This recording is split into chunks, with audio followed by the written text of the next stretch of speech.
On enchaîne, deuxième partie de soirée avec l'événement, un événement Marvel dans l'univers cosmique, plus précisément, avec Imperial, que nous avions déjà abordé sur la chaîne. Sur quand même les bons gros dieux terres déjà, je pense que je les avais déjà fait. Ouais, je pense que c'était il y a peut-être un mois et demi à peu près. Je dirais en octobre, ouais, mi-octobre, je pense que c'était quelque chose comme ça. Et l'événement est arrivé à sa fin. Et il est temps de euh, faire le bilan. Faisons le bilan sur ce qui va se passer, sur ce qui s'est passé et aussi sur ce qui va se passer. C'est important quand même parce que ça met en place pas mal de choses. Du coup, je vais en profiter pour aussi faire tac. Eh bien, vous savez quoi? Je viens de me rendre compte.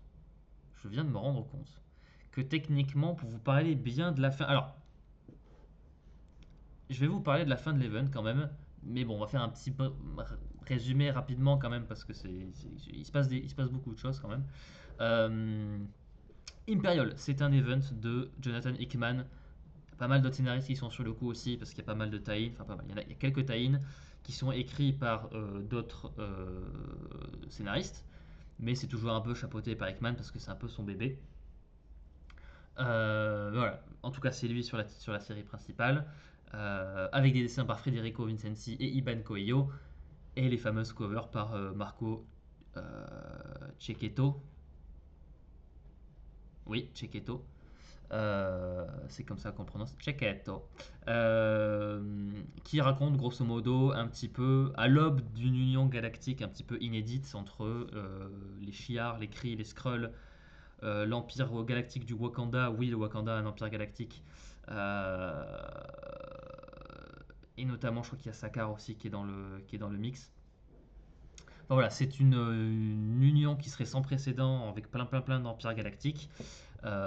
Mais hop, oh là, il y a un assassin qui a l'air d'arriver du Wakanda qui assassine le père de Star-Lord. Donc, voilà, il y a les Spartois aussi, c'est vrai. L'empereur de l'Empire Spartax. Et donc, évidemment, on commence à se regarder en mode qui c'est qui l'a buté. On dirait que c'est les Wakandais, mais on sait pas trop. Et donc, voilà, ça se fout sur la gueule. En gros, c'est ça Imperial. C'est un petit peu tout ce conflit-là, cet échec diplomatique. Et voilà, on arrive sur du. Voilà, c'est Dallas, mais dans l'espace Marvel. En gros, lors de la première partie, c'était vraiment les événements qui mettent en place le conflit galactique, le début des hostilités, on continue les hostilités, et en parallèle, on a plusieurs équipes de héros, d'individus qui vont un petit peu explorer un aspect de ce conflit-là. Un coup, ça va être plus du côté des Shi'ar, un coup, ça va être plus du côté des Kree, etc., etc. Et chacun va un petit peu apporter sa pierre à l'édifice en apprenant des choses différentes, en explorant un petit peu, bah, en fait, tout n'est pas comme il paraît, etc., etc. Voilà, c'est ça en gros, Imperial, c'est plein d'empires galactiques qui se foutent sur la gueule. Euh, et dans la première partie, voilà, on avait vu les premiers tie-in, les trois premiers numéros, et là, depuis le quatrième numéro d'Imperial est sorti, et nous avons aussi deux tie-in de plus. Euh, je vais dire dans la personne, ce ne sont pas des personnes, mais vous m'avez compris. Les deux nouveaux tie-in, c'est donc sur Nova et sur les Imperial Guardians, un petit peu les nouveaux gardiens de la galaxie, hein, mais dans le nouvel écosystème qu'a amené Imperial. Donc voilà, en tie-in, on en a vu un sur She-Hulk, on en avait vu un sur Black Panther et sur les exilés un petit peu du côté des Shi'ar, il y avait le professeur Xavier, etc. etc. Euh, on commence donc par les tie-in, puisque à la suite des trois premiers tie-in et des trois premiers numéros, ce qui fait suite, ce sont les deux nouveaux tie-in avant le quatrième numéro qui conclut tout ça. Globalement, les trois premiers tie-in, She-Hulk qui était pas forcément nécessaire, mais sympathique. Alors, Exile, c'était pareil. C'est peut-être pas la pierre à l'édifice la plus importante pour l'événement, mais je pense que ça va amener pas mal de choses par la suite. Black Panther, par contre, était un petit peu plus important, aidait un petit peu mieux à comprendre les vrais enjeux humains, etc. de l'événement. C'était plutôt cool. Donc, niveau tie-in, sympathique, même si pas tous nécessaires. Euh, Par contre, en termes de tie-in nécessaires, nous avons l'Imperial War Nova Centurion, qui, mine de rien, je ne vous l'apprends pas, il y a des twists et des rebondissements dans le scénario. Euh, et le tie-in sur Nova va mettre au courant certaines personnes de secrets qui c'est quand même très important d'amener au reste des entités qui sont dans l'event. Euh, Au point où je me dis, ça aurait presque dû figurer dans l'événement principal. Euh, donc Ah, bon. quand même. Bah, disons que, on va dire que, oui, ça aurait pu, ça aurait pu. On est à la limite. Disons que, ok, ça passe pour un tie-in, mais je pense qu'il aurait pu le mettre dans la série principale. Je pense que je n'aurais pas bronché, loin de là. Oui, d'ailleurs, je pense que oui, parce que dans le quatrième numéro d'Imperial, on les revoit, on voit du coup le groupe de personnages du tie revenir en mode ah mon dieu, en fait, il s'est passé ça. Et en fait, si t'as pas lu le tie t'es un peu en mode ah oui, d'où ils l'ont appris. Bon, tu peux supposer qu'ils l'ont appris parce que machin, etc. Mais c'est quand même mieux de savoir comment ils l'ont appris, quoi.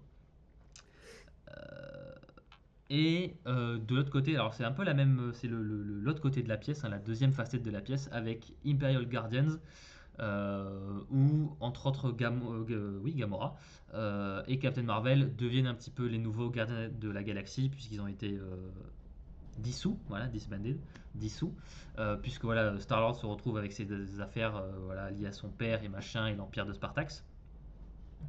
Et on a voilà, c'est la nouvelle version de ces gardiens-là qui est un petit peu enquête sur ce qui se passe autour des Skrulls, et notamment autour d'une certaine prophétie, d'une figure un petit peu messianique qui ne devrait pas être là. Et mine de rien, c'est peut-être aussi lié un petit peu au complot plus large de tout ce qui se passe dans l'Imperial. Donc là, peut-être pas aussi nécessaire euh, que le Nova Centurion, mais quand même, on va dire qu'il y a on va dire qu'il y a un sacré mensonge qui entoure un petit peu tout ce qui se passe dans l'event. Et c'est ce tie-in-là qui permet vraiment d'explorer du pourquoi, du comment, de ce que ça met en place, de quel effet ça a sur un petit peu le moral des Skrulls, etc., etc. Donc mine de rien, c'est peut-être pas aussi nécessaire en termes de vraiment de scénario, de récit principal, mais pour mieux comprendre tout ce qui se passe, sur les motivations de quel peuple, pourquoi ils agissent comme ça, etc. Pourquoi ils sont peut-être manipulés de cette manière, pourquoi d'autres manipulent les autres de cette manière. Enfin bref, pour mieux comprendre tout ce qui se passe dans le Schmilblick, là ce tie-in est pour le coup assez important. Euh, donc voilà. Et les deux restent bien. Je dis qu'ils sont importants, etc. Mais les deux restent bien. Et comme ils sont importants au scénario, il y a vraiment un côté de j'ai pas l'impression de lire ce qu'on a un petit peu voulu mettre à la poubelle ou je sais pas quoi. Voilà. Les dessins sont toujours aussi bons. Seul truc un petit peu dommage, c'est que ça manquerait peut-être un petit peu euh, de d'identité visuelle un petit peu plus variée, où là vraiment j'ai un peu l'impression, mais c'est un peu un truc que je reproche à Marvel, où c'est souvent un petit peu un style relativement similaire pour pas mal de titres. Bon, les styles en question sont sympas à lire, hein, sont agréables à regarder, il n'y a aucun problème, donc c'est loin d'être moche, loin de là. Mais c'est vrai que j'aurais bien aimé voir par exemple le truc Shield qui est un petit peu plus humoristique, donc ça aurait peut-être un peu plus à propos, d'avoir un style un petit peu plus léger, etc. Mais franchement, c'est un petit peu pinaillé, on va pas se le cacher. Niveau Tyne, je trouve qu'ils sont vraiment là pour servir à quelque chose. On est presque à la limite de aurait dû être dans le truc principal, mais on n'y est pas tout à fait, donc je pardonnerai cette offense. Euh, alors les covers, qui c'est qui les a fait? Alors là, je pourrais pas vous dire pour les, mais je pense que c'est Cheketo aussi, hein, parce qu'ils m'ont tous l'air d'avoir le même style. Je pense que c'est lui. Donc, je suis pas sûr. Je ne suis pas sûr. Mac, tu cherches la bagarre.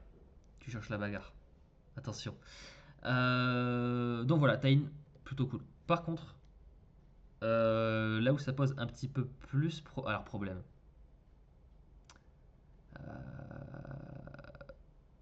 Je suis taquin, mais disons que j'ai revu un petit peu des mêmes procédés scénaristiques pour conclure cet événement que j'ai déjà vu ailleurs, d'un très bon titre. Donc, s'il faut un petit peu s'inspirer, autant s'inspirer des meilleurs, il n'y a aucun problème. Donc, en conclusion de cet event Imperial, on a le quatrième numéro d'Imperial, bravo moi bien sûr, où on va vraiment un petit peu conclure à Ouais, la fois les... Martin, t'es mon champion. On va conclure l'event à la fois du point de vue on arrête de se foutre sur la gueule et un petit peu les ramifications politiques et bien. Euh, dans la continuité des trois premiers titres. Ça se lit de la même manière. C'est assez fat par contre. Je sais pas combien il y a de pages, je les ai pas comptées, mais ça m'a pris un sacré bout de temps pour le lire. Donc je pense qu'on est peut-être sur un double issue, enfin un 48 et pas un 24. Euh, donc bon,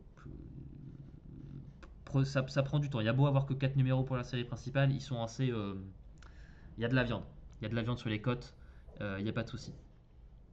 Pour ce qui est de Euh, la parution française, vu que c'est important et qu'on hmm, pose la question. Donc oui, ça a été annoncé chez Panini Comics et il y a tout qui tiendra en deux tomes, hein. Donc d'un Pas m'étonner. côté, tout simplement le titre principal, donc Imperial, et de l'autre, Imperial War. Et même délire que pour One World Under Doom, ça sera comme vous voulez, soit en softcover, soit en hardcover collector. Et le premier, c'est janvier 2026 et l'autre, c'est février 2026. Donc c'est pour bientôt finalement en France, hein. Et c'est simple, c'est une publication simple. L'event principal, les tie-in. Bon, ça, j'espère qu'ils vont quand même faire un petit peu. Il y a un ordre chronologique dans les tie-in, enfin entre les tie-in et la série principale qu'il est important de respecter. Donc j'espère qu'il y aura une sorte de freeze ou je sais pas quoi parce que c'est. Disons voilà, il faut pas lire le tout dernier tie-in après le numéro un parce que. Enfin, bon, bref. Mais bon, je pense que ça, ils le feront. J'ai confiance en eux. Au Euh, pire, rappelons que sur MDCU, un site que je vous conseille au demeurant, vous avez un formidable dossier avec l'ordre de lecture. petite promo, bien sûr, qui fait plaisir. Euh, voilà, c'est la conclusion, c'est toujours aussi bien dessiné. Ça me paraît pas être du bullshit. Souvent, faire une bonne fin, c'est assez compliqué. Là, j'ai pas l'impression euh, d'avoir eu un saut de logique ou genre un ta gueule c'est magique ou c'est un machin ou voilà, il n'y a pas eu de Deus Ex Machina ou je sais pas quoi. Donc ça se finit. euh, Tout est bien enrobé, hein. Voilà, le packaging il est nickel, il y a aucun problème. Euh, je comprends pas trop. Par contre, les scènes d'action, je les trouve pas méga lisibles. Je comprends pas toujours trop ce qui se passe. Mais ça blesse pas la compréhension du titre. Voilà, mais bon, c'est un petit peu dommage. Voilà, surtout que là, il y a des. Autant les grandes scènes de bataille spatiale, ça passe bien, c'est des vaisseaux qui tirent dessus. Par contre, dès que c'est des combats un petit peu mano à mano, en plus, des fois, il y a des scrolls, il y a des machins, et ça change de forme, et des trucs. Donc, c'est un peu pas toujours méga lisible. Il y a pire, il y a pire. Donc voilà, une fin d'event qui me sort, voilà, ça sort pas de nulle part. Par contre, c'est vrai que la fin m'a énormément rappelé Watchmen. J'en dis pas plus. Ça m'a rappelé la fin de Watchmen. Voilà, c'est le seul semi-spoiler que je m'autorise. Si vous lisez l'event, je serais très curieux de savoir si vous trouvez de quel parallèle, enfin quel parallèle j'aimais entre les deux. Je pense pas que ça vous prendra très très longtemps. Est-ce que c'est inconscient ou pas? Ouais, je sais pas, à vous de juger. À vous de juger. Faire un lien inconscient Watchmen? à Watchmen quand tu bosses dans l'industrie du comics, faut y aller, hein. Ça sent le clin d'œil ou la référence ou l'inspiration, mais vraiment en mode pas fait exprès, j'y crois moyen quand même. Je sais pas, j'ai pas envie de m'avancer sur la question, mais disons que ça m'est venu comme ça, quoi. Donc bon, voilà. Alors, mon verdict, voilà mon jugement final sur cet event. Bon, c'est quand même bien sympathique, franchement. Ça se lit bien, c'est du space opéra bien épique. Globalement, les scènes de combat, ça va. Elles sont mieux réussies, je trouve, dans les tie-in que dans le titre principal. Mais voilà, c'est cool. Bon, c'est Hickman, hein, donc en général, c'est quand même Space Opera sur 20, tout à fait. Euh, Ça aurait peut-être mérité, je pense, hein, d'être un petit peu plus étoffé en termes de ce qui se passe, peut-être de chronologie, se passer sur un tout petit peu plus de temps, parce que je pense que ça aurait pu tenir sur allez, peut-être 6 numéros, ce qui n'est pas un format déconnant pour un event. Mais après, si Hickman veut faire comme ça en 4 numéros et autant de tie je préfère que ce soit un petit peu plus condensé, qu'on soit limite en termes de tout bien rentrer en 4 numéros, plutôt que vraiment tout étiré de manière méga longue, et là c'est interminable. Voilà, donc un bon event, c'est joli. Malgré le nombre de personnages qu'il y a, je trouve que ça, plutôt bien équilibré, on arrive bien à aborder des choses différentes. Que dire de plus? Alors, je vais répondre à Dr Bishop si tu Ouais, veux bien, parce que bon, vas-y, vas-y. c'est important et ça me choquerait pas que d'autres personnes soient un peu perdues aussi, hein, parce que c'est vrai que là, il y a tout qui s'entrechoque un peu. Mhm. Mais au final, c'est pas si compliqué. Enfin, je dis ça, c'est moi qui fais les news sur MDCU, donc forcément, j'ai tout le temps le nez dedans. Donc pour moi, c'est limpide, mais je me doute bien que quand tu lis juste une news par-ci par-là, c'est déjà un peu plus compliqué. Alors, One World Under Doom, c'est tout simplement l'event Marvel global. Euh, on parle de gros events annuels, mais là, non seulement on parle d'events annuels, mais en plus, qui a vraiment duré presque toute l'année, hein, parce qu'il a quand même tenu 9 mois sur 12. Donc, c'est vraiment tout ce qui a dessiné l'univers Marvel au sens large pour cette année 2025. Concernant Imperial, c'est pas tant ce qu'il y a avant qui est important, c'est ce qu'il y aura après, puisqu'il a été annoncé dès le début que le but vraiment de cet event, c'est vraiment de redessiner, de redistribuer les cartes de l'univers cosmique Marvel. Donc, et là, Martin va te montrer encore une slide, si je me souviens bien, tout de suite après. C'est pas tant ce qu'il y a avant, c'est vraiment une introduction sur toutes les futures séries cosmiques Marvel qu'il y aura après. Donc, je pense qu'il va te falloir quand même quelques bases, ça c'est plutôt évident, mais tu dois pas avoir cette logique de bon, qu'est-ce que je dois lire avant d'attaquer Imperial. Il faut plutôt le voir en mode ah merde, il y a les séries là qui m'intéressent. Ok, il vaut peut-être mieux que j'attaque Imperial avant. C'est plus la logique là qu'il faut avoir. Concernant X-Men Edge of Revelation, c'est un event, oui, mais qui ne touche déjà que les X-Men. Et c'est surtout, on va dire, quand même plus une suite à Age of Apocalypse, hein, puisque là, tu suis donc son fils, donc Révélation, et tu es toujours dans cet univers parallèle, hein. Donc, on ne peut pas vraiment dire que ça va impacter le véritable univers Marvel. T'es limite plus dans. Bah, c'est un futur hypothétique, c'est la suite du futur hypothétique, hein. Donc là, le seul truc qui a des conséquences, finalement, c'est One World Under Doom. Alors, Imperial en a beaucoup aussi, mais seulement sur l'univers cosmique. Et tandis que les conséquences de Age of Revelation, s'il y en a, puisque bah, c'est pas encore fini, s'il y en a, ça se cantonnera à ce futur hypothétique, quoi. En parlant de futur, la suite KCC, eh bien, si vous avez été attentif, hein, il y aura peut-être une interro surprise à la fin du live. Si vous avez été attentif durant la partie, il y avait 5 tie-in. Et bizarre, c'était que les tie-in, ils étaient sur qui? C'est dingue ça. C'est comme si les tie-in amorçaient les nouvelles séries. Et Ils ont bossé, hein. c'est comme, je sais pas, c'est comme s'ils voulaient vendre des séries derrière. C'est bizarre. Je comprends pas, mais bizarre. Voilà, donc les tie-in. En plus, voilà, tout à l'heure je disais, tiens, Exile sert pas à grand chose, mais peut amorcer potentiellement des choses par la suite. Mais voilà, une série Exiles. Voilà, voilà, c'est clairement, typiquement. Ils ont plutôt bien fait leur travail, donc j'ai pas l'impression que, par exemple, bah, le tie-in sur Exiles, c'était juste une pub de 24 pages.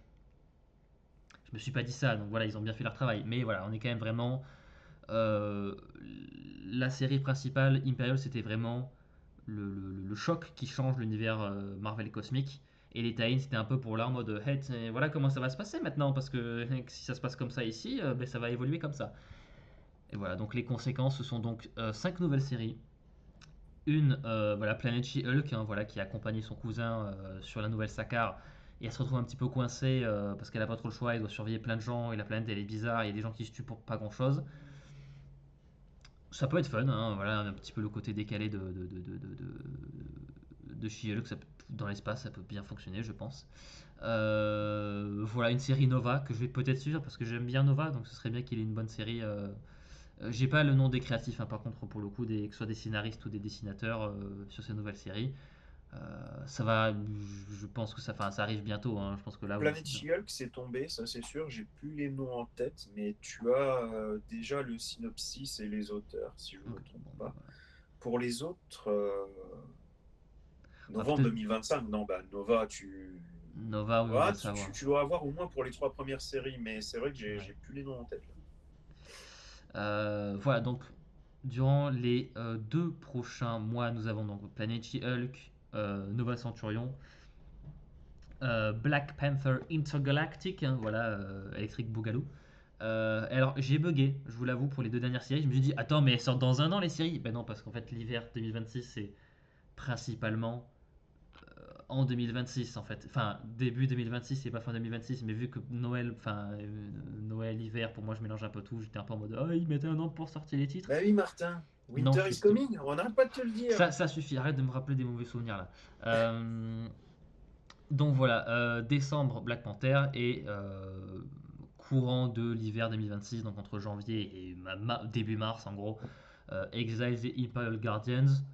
Je vous avoue que Exiles, un peu rien à foutre. Je dis ça de manière très neutre, hein. Je dis pas ça en mode ça a l'air nul, mais c'est pas le genre de titre, voilà, les X-Men et les Shi'ar, c'est pas un truc que je suis des masses. Euh, Pareil pour Black Panther, en titre comics, c'est pas des choses qui m'attirent des masses. Par contre, Il me Planet tente She-Hulk et bien, moi, le Nova, Black Panther, hein. Je pense que je vais lui laisser sa chance. le timing était bon, hein, donc c'est pas ça le problème, mais c'est plus typiquement ce qui moi m'attire, c'est plus ouais, le She-Hulk, le Nova. Imperial Guardians, à voir qui est le roster complet en fait des gardiens. Mais il peut être intéressant vis-à-vis de qui gère la nouvelle union. On va dire ça, voilà, ça peut être pas mal. À voir, à suivre. Ça peut donner des choses sympas. J'essaierai de jeter un œil de temps en temps pour voir si l'event a servi à quelque chose et a servi à mener à quelque chose de bien. On verra. Mais voilà, l'event en lui-même était plutôt cool. Voilà, donc si vous cherchez une lecture cosmique chez Marvel, ça fait le taf, ça fait très largement le taf. Voilà. Et bientôt chez Panini, voilà, janvier-février Exact, 2026. en 2 tomes, l'intégrale. Et si vous êtes du genre à vous intéresser donc à l'univers cosmique Marvel, alors je ne sais pas ce que Panini éditera par la suite, mais donc comme je l'ai dit, donc cet event est supposé être important. C'est vraiment lui qui pose toutes les bases sur qu'est-ce qu'il y aura après.